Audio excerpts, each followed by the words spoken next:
இயேசு கிறிஸ்துவின் நாமத்தினால் உங்களை வாழ்த்துகிறோம். இந்த நல்ல நாளிலே ஆண்டவருடைய வார்த்தையை நாம் பார்க்கலாம். சங்கீதம் 34 10 சிங்கக்குட்டிகள் தாழ்ச்சி அடைந்து பட்டினியாயிருக்கும், கர்த்தரை தேடுகிறவர்களுக்கோ ஒரு நன்மையும் குறைபடாது. ஆம் பிரியமானவர்களே, இந்த கால வேளையில ஆண்டவர் உங்களோட பேசுகிற வார்த்தையை நாம் பார்க்கலாம். இன்றைக்கு நம்முடைய வாழ்க்கையில் கர்த்தரை தேடுகிறவனுக்கோ ஒரு நன்மை குறைபடாது என்று வேதம் சொல்லுகிறது. இன்றைக்கு நம்ம வாழ்க்கையில் குறைகள் தான் அதிகமா இருக்கிறதை நாம் பார்க்கிறோம் பிரியமானவர்களே.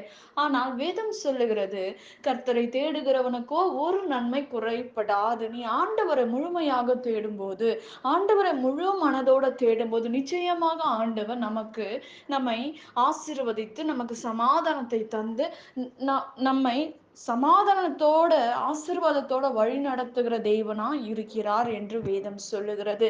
ஆனால் நம்முடைய வாழ்க்கையில் ஒரு நன்மை கூட குறைபடாது என்று வேதம் சொல்லுகிறது. ஆனால் நம்முடைய வாழ்க்கையில் குறையுள்ள வாழ்க்கையை தான் நாம் வாழ்ந்து கொண்டிருக்கிறதை நாம் பார்க்கிறோம். ஆனால் வேதம் சொல்லுகிறது, குறைவை எல்லாம் நிறைவாக மாற்றுவேன் என்று வேதத்தில் நாம் பார்க்கிறோம். கானான் ஒரு திருமணத்தில் குறைபடும் போதுதான் ஆண்டவர் நிறைவான ஆசீர்வாதத்தை தந்து ஆசீர்வதிக்கிறதை நம் வேதத்தில் பார்க்கிறோம் பிரியமானவர்களே. இன்றைக்கு நம்முடைய வாழ்க்கையில் ஆண்டவர் சொல்லுகிற காரியங்கள் என்னவென்றால், என்னை தேடுகிறவனுக்கு ஒரு நன்மை குறைபடாது என்று வேதம் சொல்லுகிறது. இன்றைக்கு வானத்தையும் பூமியும் உண்டாக்குன கர்த்தரிடத்திலிருந்து நமக்கு ஒத்தாசை வருகிறதை நாம் பார்க்கிறோம் பிரியமானவர்களே. நீங்கள் இரவும் பகலும் ஆண்டவரை அதிகமாக தேடும்போது, இரவும் பகலும் ஆண்டவரே நோக்கி பார்க்கும்போது, ஆண்டவர் ஒவ்வொரு நாளும் ஏசப்பாவை நோக்கி நீங்க பார்க்கிறவங்களா இருந்தால், ஆண்டவர் முதலாவது உங்கள் வாழ்க்கையில் இருக்கிற பயத்தை எடுத்து போடுகிறதை நாம் பார்க்கிறோம். பயம் ஒரு மனிதனுடைய வாழ்க்கையில் விலகும் போது அவனுக்குள்ளாக ஒரு சமாதானமும் தைரியமும் கடந்து வருகிறது என்று வேதம் சொல்லுகிறது. இன்றைக்கு அப்படிப்பட்ட காரியங்கள் உங்கள் வாழ்க்கையில் கடந்து வருமானால், ஆண்டவரை தேடுகிறவனுக்கும் ஒரு நன்மை குறைபடாது என்று வேதம் சொல்லுகிறது. நம்முடைய எல்லா பாவங்களும் நீ ஆண்டவரை அதிகமாக தேட தேட நமக்குள்ளாக இருக்கிற பாவங்கள் நம்மை விட்டு விலகுகிறது. பிசாசு கொண்டு வந்து வைக்கிற பொல்லாத காரியங்கள்லாம் நம்ம விட்டு விலகும் போது பரிசுத்தம் நமக்குள்ளாக கடந்து வருகிறது. நம் இருதயத்துக்குள்ளாக பரிசுத்தம் வருகிறது. நம் வீட்டுக்குள்ளாக பரிசுத்தம் வருகிறது. நாம் பரிசுத்தத்துக்குள்ளாக வாழ வாழ ஆண்டவருடைய பிரசன்னம் நம் மேல் இறங்க, அவருடைய வார்த்தையை நாம் தியானிக்க நமக்குள்ளாக இருக்கிற எல்லாம் குறைவான காரியங்கள், பாவமான காரியங்கள், சாபங்கள் எல்லாம் நம்மை விட்டு விலகுகிறது. விலகும் போது ஆண்டவர் நம்ம அதிகமாக பற்றி கொள்ளும் போது நமக்கு வருகிற எல்லா காரியங்களையும் கர்த்தர் நன்மையாக முடித்து தருகிற தேவனா இருக்கிறார் என்று வேதம் சொல்லுகிறதை நாம் பார்க்கிறோம் பிரியமானவர்களே.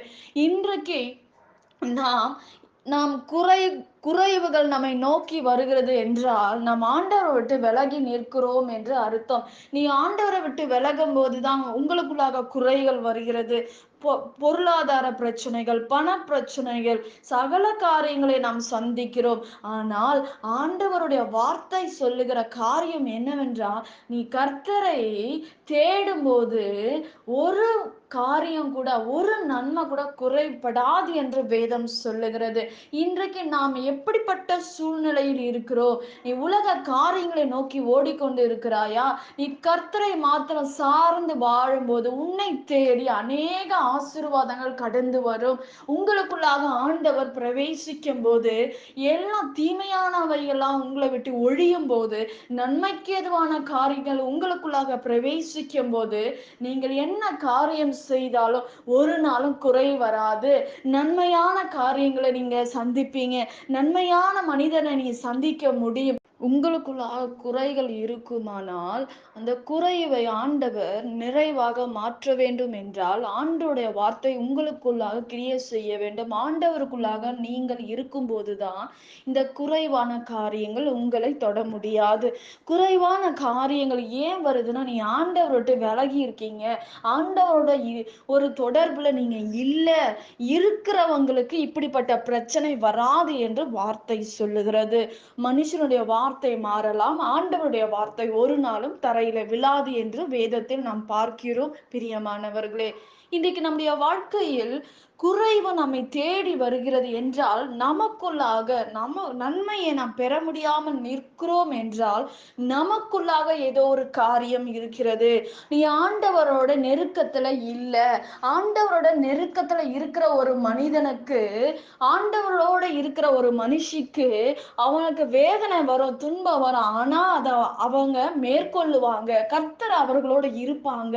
நீ கர்த்தரோட நெருக்கமா இருக்கும்போதுதான் கர்த்தர் எல்லாவற்றையும் நமக்கு கற்றுக் கொடுக்கிறவராய் இருக்கிறார். பிரியமானவர்களே, இன்றைக்கு நீங்கள் உங்கள் வாழ்க்கையில், அநேகருடைய வாழ்க்கையில் கடன் பிரச்சனைகள், பொல்லாத பலவீனங்கள், போராட்டங்கள், அநேக காரியங்களை சந்திக்கிறதை நாம் பார்க்கிறோம். ஆனால் ஒரு மனுஷனுக்கு வியாதியே வராதா என்று கேட்கலாம். ஆனா நமக்கு வியாதி வரலாம். ஆனாலும் அதை மேற்கொள்ளுகிற ஒரு தைரியமோ, ஒரு சமாதானமோ நமக்குள்ளாக இருக்கும். இருக்கும் என்றால் ஆண்டவரோட இருக்கிறவங்களுக்கு இருக்கும். ஆண்டவரை விட்டு விலகி நிற்கிற உங்களுக்கு முதலாவது ஒரு பயம் வந்துரும். உங்க சமாதானம் போயிரும், நிம்மதி போயிரும், ஒண்ணுமே செய்ய முடியாது. உங்க வாழ்க்கையில ஜெபம் குறைவுபட்டு இருக்கிறது என்று அர்த்தம். நீங்க அந்த ஜெபத்தை அதிகமாக பண்ணும்போது, அதிகமாக தேடும்போது தான் நமக்கு பயம் நம்மை தொட முடியாது. திகில் நம்மை தொட முடியாது. ஒரு குறை என்னை தேடுகிறவனுக்கு ஒரு குறைபடாது என்று, ஒரு நன்மை கூட குறைபடாது என்று வேதம் சொல்லுகிறது. இன்றைக்கு இந்த காரியங்கள் எல்லாம் கேட்கிற உங்களுக்கும் எனக்கும், நீ ஆண்டவரோடு நீங்க விலகுனீங்கன்னா இப்படிப்பட்ட சூழ்நிலைகள், நெருக்கடிகள் நம்மை தொடரும். நீ என்ன வந்தாலும், ஏது நடந்தாலும், உங்க நன்மைக்கு ஏதுவான, உங்க சமாதானத்துக்கு ஏதுவான, உங்க வாழ்க்கைக்கு ஏதுவான காரியங்கள் நடந்தா கூட நீங்க தைரியமா அதை ஃபேஸ் பண்ணக்கூடிய பலனை கர்த்தர் தருவார். ஆண்டவரோட இருக்கிறவர்களுக்கு மாத்திரம்தான். ஆண்டவரை விட்டு விலகி நிக்கிறவங்களுக்கு நிச்சயமாக ஒரு நன்மை, பிரச்சனைகள் மேல பிரச்சனை வரதான் செய்யும். நன்மையை பெற்றுக்கொள்ள முடியாது, ஆசீர்வாதத்தை பெற்றுக்கொள்ள முடியாது. ஒவ்வொரு நாளும் நிம்மதி இல்லாத அலைந்து திரியதான் வேண்டும். ஆனா நீ கர்த்தரோட நெருங்கி இருக்கும்போது இப்படிப்பட்ட சூழ்நிலைகள் உங்களை அணுகாது. நாம் ஜெபிக்கலாம். பரலோகத்தில் வாசமாய் இருக்கிற அன்பின் பிதாவே, உங்க நாம மகிமைப்படுவதாக, உங்க ராஜ்யம் வருவதாக. ஆண்டவரே, இந்த நாளை உங்க கரத்துல ஒப்பு கொடுக்கிறோம். ஏசப்பா, நீர் எங்களோட இடைப்பட்ட வார்த்தைக்காக ஸ்தோத்திரம். உமக்கு நன்றி செலுத்துகிறோம். என் தேவ கரத்தினால நீர் எங்களை மூடி மறைத்து கொள்ளுங்க. எங்களோட பேசுகிற ஒவ்வொரு வார்த்தைக்காக நன்றி செலுத்துகிறோம்ப்பா. இன்னும் அதிகமாக நெருக்கமாக உம்மோட இணையும்படி கர்த்தர் எங்களுக்கு உதவி செய்வீராக. எங்களுக்கு ஒரு அற்புதங்களை செய்வீராக. விண்ணப்பத்துக்கு பதில் தாருங்க அப்பா. பெரிய காரியங்களை எங்க வாழ்க்கையில செய்து முடிப்பீராக. இயேசுவின் நாமத்தில் வேண்டுகிறோம் எங்கள் ஜீவனுள்ள நல்ல பிதாவே, ஆமென். கர்த்தர் தாமே உங்களை ஆசீர்வதிப்பாராக. ஆமென்.